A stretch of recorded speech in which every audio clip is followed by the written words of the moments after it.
구속의 경륜 이런 제목으로 함께 말씀의 은혜를 나누고자 합니다. 먼저 질문을 하나 드리면서 말씀을 시작해 보겠습니다. 왜 구속이 필요한가 하는 질문입니다.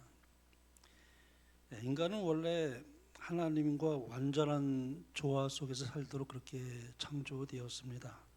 그러나 아담과 하와가 하나님의 율법에 불순종하게 되므로 죄가 세상에 들어오게 되었죠.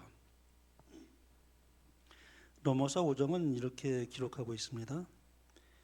이러므로 한 사람으로 말미암아 죄가 세상에 들어오고 죄로 말미암아 사망이 왔나니 그랬습니다.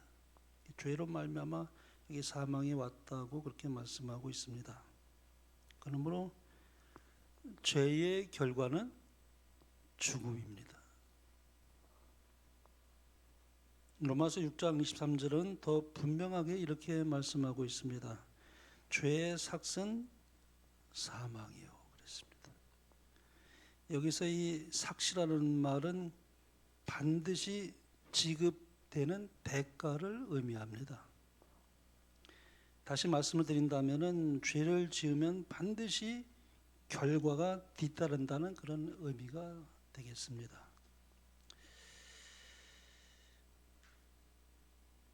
그러니까 죄를 범하면 그것은 그냥 없던 일로 할 수가 없다는 것입니다.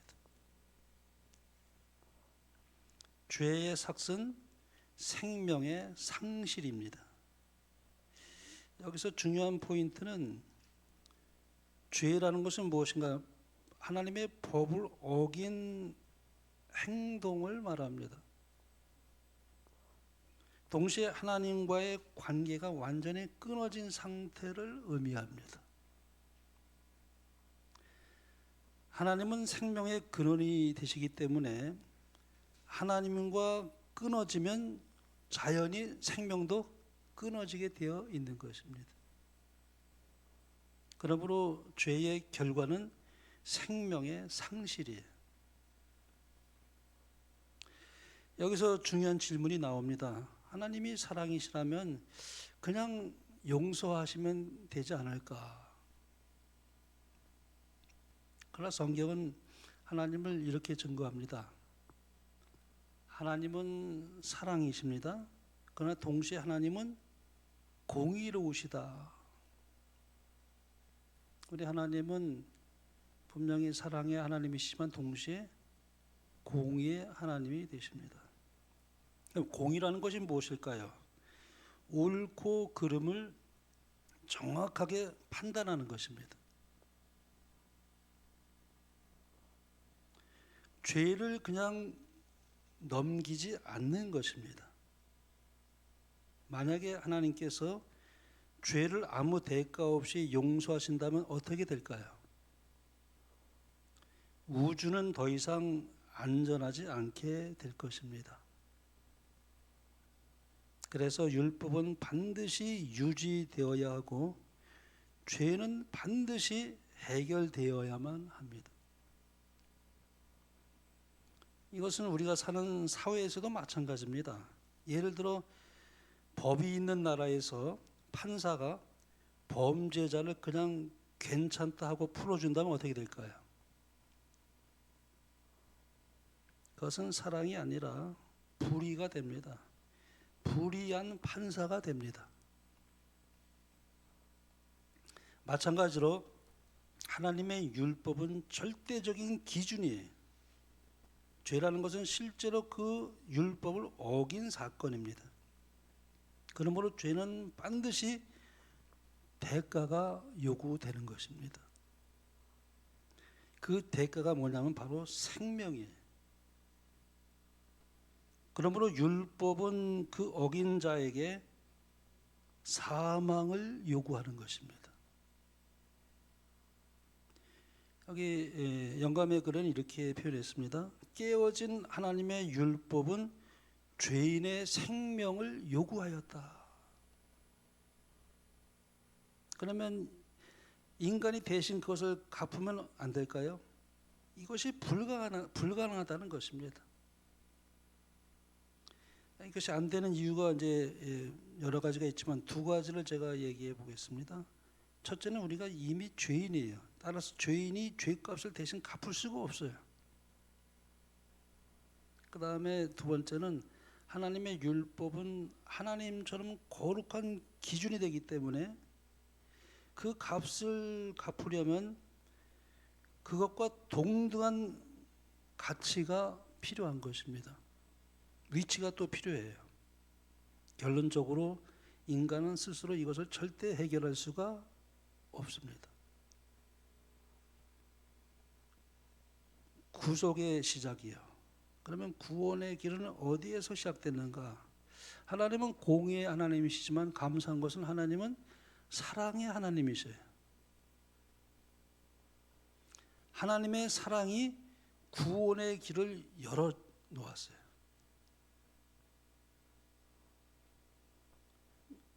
여기서 복음이 시작이 되었습니다. 하나님은 타락한 인간을 보시고 그냥 버려두지 않으셨습니다. 부조화 선지자는 이렇게 영감적으로 기록했습니다. 하늘의 영광스러운 사령관이신 하나님의 아들은 타락한 인류를 불쌍히 여기셨다. 잃어버린 세계의 임할 화가 그분 앞에 떠오를 때에 그분의 마음은 무한한 동정심으로 감동되셨다. 그리하여 하나님의 사랑은 사람이 구속받을 수 있는 한 경륜을 입안하셨다. 핵심은 구원은 인간이 요청한 것이 아니라 하나님의 사랑에서 시작되었다는 것입니다. 영감의 글은 계속해서 이렇게 잘 설명해 주고 있습니다. 깨어진 하나님의 율법은 죄인의 생명을 요구하였다. 온 우주에서 사람을 위하여 이 요구를 만족시킬 수 있는 분은 한 분밖에 없었다. 하나님의 율법은 하나님 자신처럼 거룩함으로 하나님과 동등하신 분만이 범법을 속죄할 수 있었다. 그리스도 밖에는 아무도 타락한 사람을 율법의 저주에서 속량하여 하늘과 조화시킬 수 없었다. 왜 오직 그리스도입니까? 이게 핵심 질문이죠. 왜 오직 예수 그리스도만 가능한가? 그 이유는 분명합니다. 죄를 대신 갚기 위해서는 죄가 없어야 됩니다. 자기 죄 때문에 죽는 것이 아니어야 됩니다.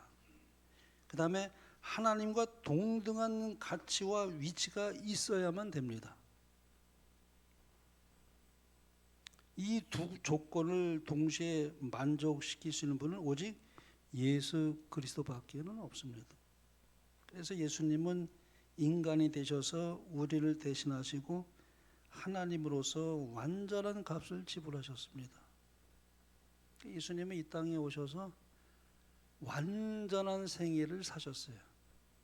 만약에 예수님께서 한 가지라도 죄를 범했다면 죄를 갚을 수가 없죠. 예수님은 완전한 순종을 이루시고 완전한 의를 이루셨기 때문에 그래서 예수님은 인간이 되셔서 우리를 대신하셔서 하나님으로서 완전한 값을 지불할 수가 있었습니다.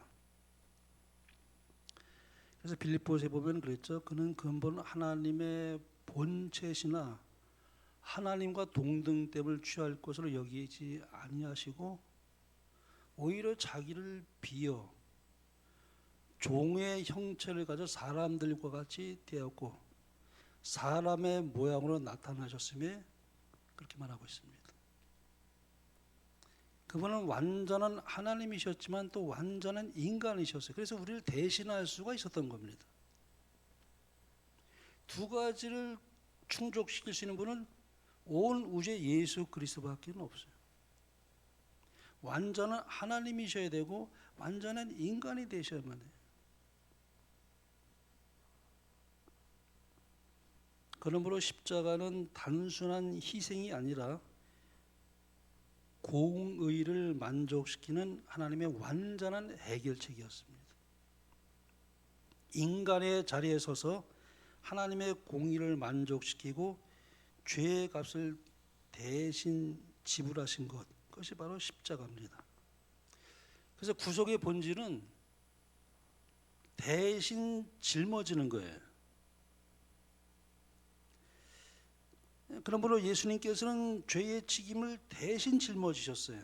인간의 죄책을 자신에게 전가시키신 것입니다. 율법의 요구를 그래서 대신 충족시킬 수가 있었습니다. 죽음의 그 형벌을 그분이 대신 감당하시기로 되어 있었던 것이죠. 그래서 이사야서에 보면 이런 말씀이 있어요. 그가 찔림은 우리의 허물 때문이요. 그래서 제가 간증입니다마는 저는 원래 기독교 가정이 아니었어요. 저의 어머니 따라서 저는 4월 초팔일이 되면은 절에 어머니 손 붙잡고 가던 그런 가정이었습니다. 근데 제가 우리 집에 하늘에 가면 알 수 있을 거예요. 정로의 계단 영안대역이 아주 오래된 책이 있는 거예요. 제가 중학교 때 그 책을 처음 읽었어요. 근데 깊은 감동을 받았어요. 중학교 때 제가 교회를 뭐 그렇게 열심히 다닌 것도 아니고 감리교에 조금 어쩌다 한 번씩 나가는 친구들 따라 나가던 그런 때였는데 그 정로의 계단 영안대 맨 앞에 보면은 이사야 53장에 있는 글이 있어요. 그 찔림은 우리의 허물로 인하며. 근데 그 말씀이 깊은 감동이 이렇게 밀려와요. 근데 예수님은 잘 아는 것도 아니었지만 그러나 그때부터 정로의 계단을 아주 제가 정독하는 걸 좋아했어요. 저는 우리 뭐 교회가 아니 우리 가정이 뭐 재림 교인도 한 명도 없었고 기독교 가정도 아니었지만 어떻게 해서 영안 대역이 우리 집에 있었는지 몰라요. 근데 그것이 하나의 씨앗이 됐습니다. 그가 찔림은 우리의 허물 때문이요 그랬어요. 그 다음에 여호와께서 우리 무리의 죄악을 그에게 담당시키셨도다. 이것이 바로 대속교리의 핵심이에요. 그 죄의 본질은 뭐냐면 하나님과의 분리예요. 죄는 하나님과의 분리를 가져옵니다. 그래서 생명이 끊어지는 겁니다.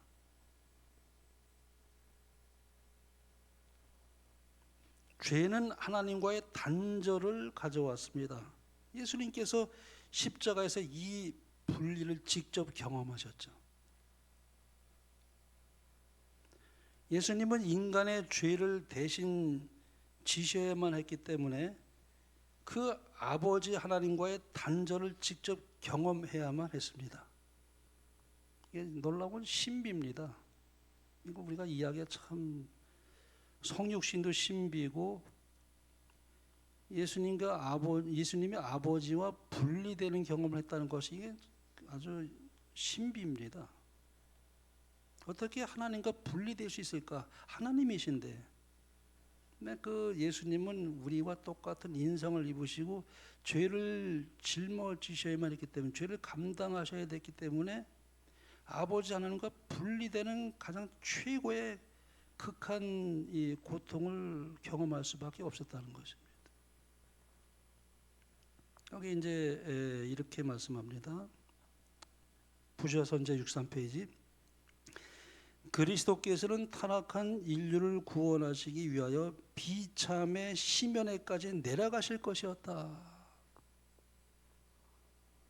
이 한자어로 이 깊을 심자입니다. 그리고 구렁 연자가 합해진 단어가 심연이에요. 이 심연이라는 단어를 많이 제가 생각해 봤어요.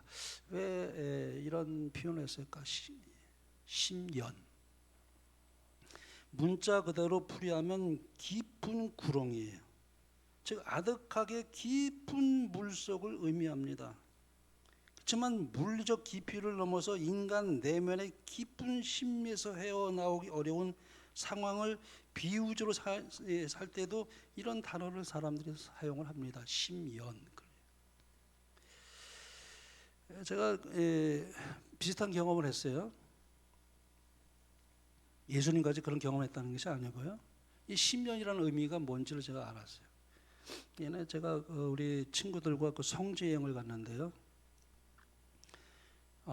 이집트에서 얼마나 힘들었는지 숨 쉬는 것조차도 힘들었어요.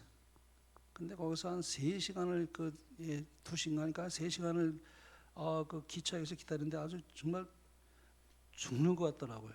정말 이집트에서는 못 살겠더라고요. 연착이 된 바람에 그랬는데, 그래서 이제 힘들게 이제 이집트 여행을 하고 이제 거슬러 올라가는 거예요. 이제 이스라엘로.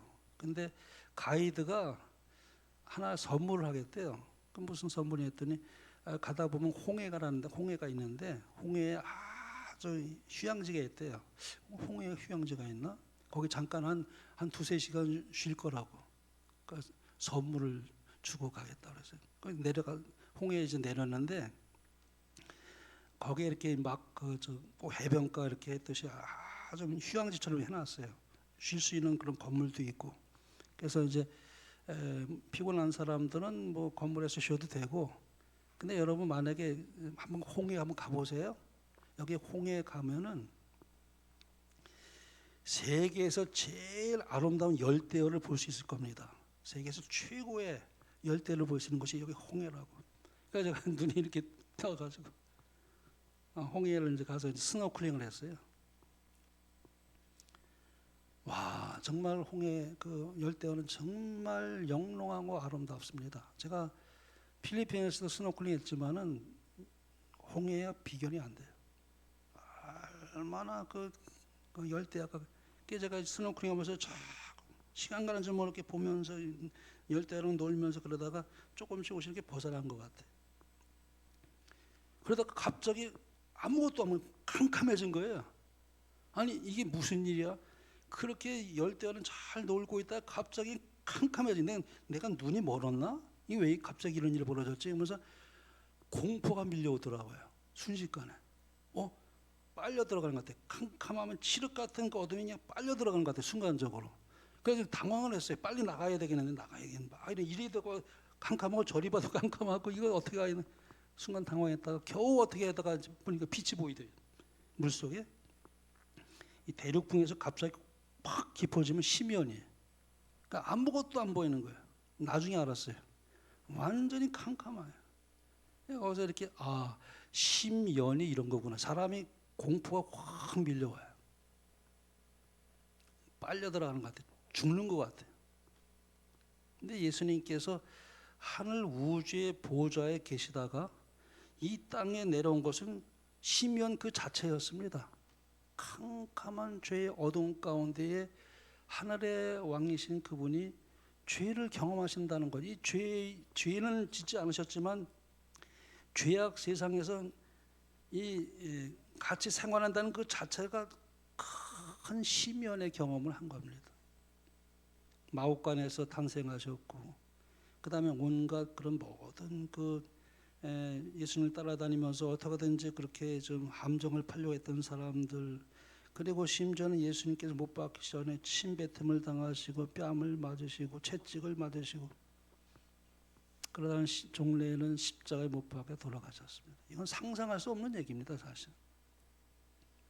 그래서 여기 이제 엘렌 G. 화이트는 그렇게 표현했습니다. 그리스도께서는 타락한 인류를 구원하시기 위하여 비참의 심연에까지 내려가실 것이었다. 여기 포함되는 것은 성육신도 포함되고 그분의 유혹, 그분의 그 모든 시련, 그러니까 죄인의 자리에까지 완전히 낮아지신 것입니다. 그래서 십자가에 못 박혀 돌아가셨습니다. 핵심은 그것입니다. 가장 낮은 상태까지 내려가 인간을 끌어올리려는 사랑이에요. 그래서 이제 여기 이렇게 말씀했습니다. 영감의 글은 예수의 죽음을 초래한 것은 창에 찔린 것이나 십자가의 고통이 아니었다. 죽음의 순간에 큰 소리로 발하신 그 외침과 그분의 옆구리에서 흘러나온 피와 물의 신에는 그분께서 파열된 심장으로 돌아가셨음을 선포했다. 그분의 심장은 정신적 고뇌에 의해 파열되었다. 예수님은 우리의 죄를 감당하시기 위해서, 짊어지시기 위해서 아버지와 분리되는 그 경험이 결국은 그것으로 해서 심장 파열로 돌아가셨다고 말씀합니다. 저는 시대의 소망을 읽으면서 참 가장 깊은 감동을 많이 받은 책입니다. 사실은 성령은 하나님의 깊은 곳까지로 통달한다 그랬잖아요. 엘렌 G. 화이트는 하나님께서 영감을 주셨어요. 성령의 영감. 그러니까 성령의 깊은 곳까지도 통달해서 하나님의 심정을 잘 묘사해 줍니다. 그게 시대의 소망이에요. 그건 그렇게 쓴 책이 없습니다. 정말 제가 가장 많이 감동을 받은 책은 시대의 소망인데 이렇게 표현했어요. 또 구주께서는 무덤의 문을 꿰뚫어 보실 수 없었다. 그분이 정복자로서 무덤에서 나오리라는 희망이 주어지지 않았고, 아버지께서 그 희생을 간함하셨다는 말도 그분에게 들려오지 않았다. 하나님께서는 죄를 심히 미워하시기 때문에 그분은 하나님과 영원히 분리되지는 않을까 두려워하였다. 그리스도께서는 범죄한 인류를 위하여 자비가 더 이상 탄원하지 않게 될 때에 죄인이 느끼게 될 고민을 느끼셨다.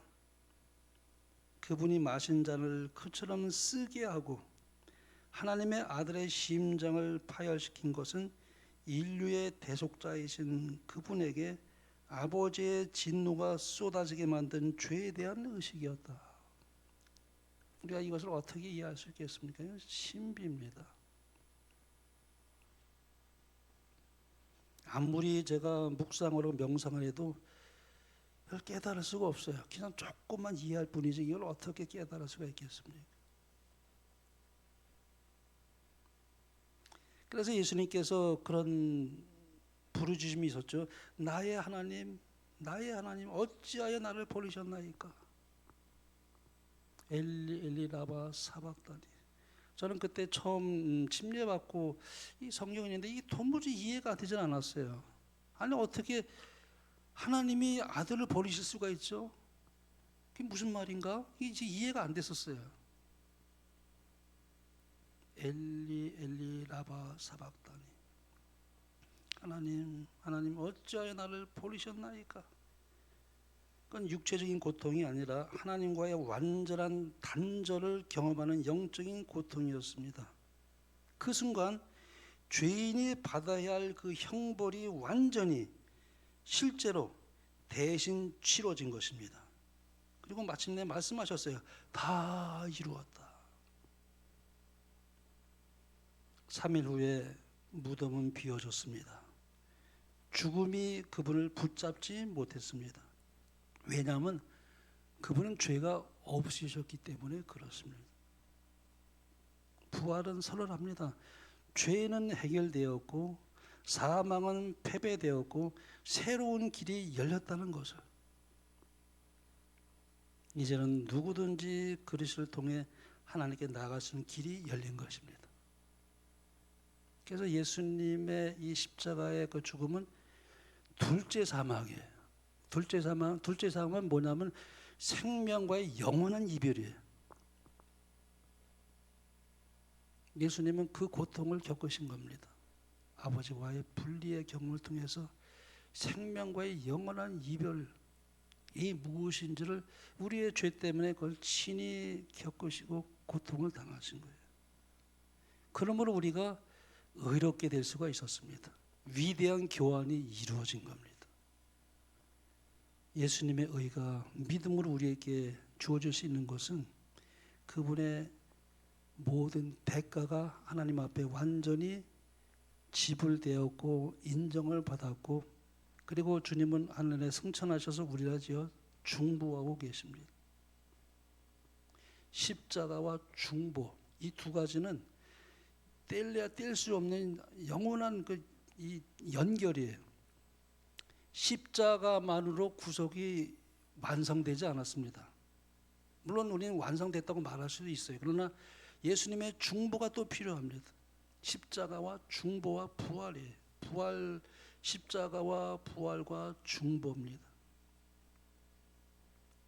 하나님께서 우리에게 이 십자가의 은혜를 통해서 우리를 새로운 생명으로 탄생케 하여 주시고, 지금 우리가 그것으로 끝난 것이 아니라, 구원은 한번 받는 것으로 끝나는 것이 아니라 계속 유지될 수 있도록 성령께서 우리와 함께 하시고, 주님의 중보를 통해서 우리가 혹 넘어질지라도 다시 예수님을 바라보며 계속 자라가는 생을 하게 돼요. 절대 구원은 이례적 사건이 아닙니다. 그건 시작이에요. 계속 예수님과의 그 연결을 통해서 계속 자라가는 경험을 하게 돼 있습니다. 주님 오시는 그날까지. 그리고 예수님 오실 때 우리는 구원이 완성될 것입니다. 그래서 끝까지 견디는 자가 구원을 얻으리라 그랬어요. 그래서 이제 어떤 교회에서는 한 번 구원받으면 영원히 구원받는 것처럼 해서 또 미혹을 해요. 그건 아주 굉장히 위험한 사상이에요. 우리는 넘어질까 조심하라. 선주로 알고도 넘어질까 조심하라. 항상 깨어 기도하는 삶이 우리에게 필요합니다. 끊임없이 예수님을 바라봐야 돼. 예수님을 바라보지 않으면은 언제든지 넘어지는 것은 여지없이 넘어지게 되는 것이 우리 연약함이에요. 그래서 우리가 환경을 보지 않고 사람을 보지 않고 그런 유혹이 있을 때마다 즉시 차단해서 예수님을 바라봐야 돼요. 사람을 바라보면은 여러 가지로 시험에 듭니다. 예수님만 바라봐야 됩니다. 환경 너머에 계시는 예수 그리스도를 바라볼 때 우리는 이 구속의 경륜을 우리가 머리로 이해할 뿐만 아니라 우리의 삶에서 경험이 되고, 그래서 오직 예수님께만 영광이에요. 예수님께만 영광입니다. 이러한 삶을 사시게 되는 여러분과 저의 삶이 되길 바라며 말씀을 마치겠습니다.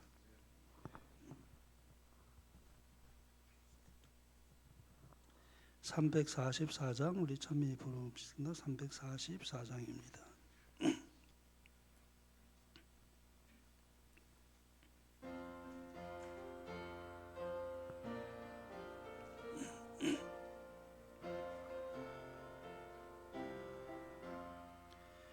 회개하고서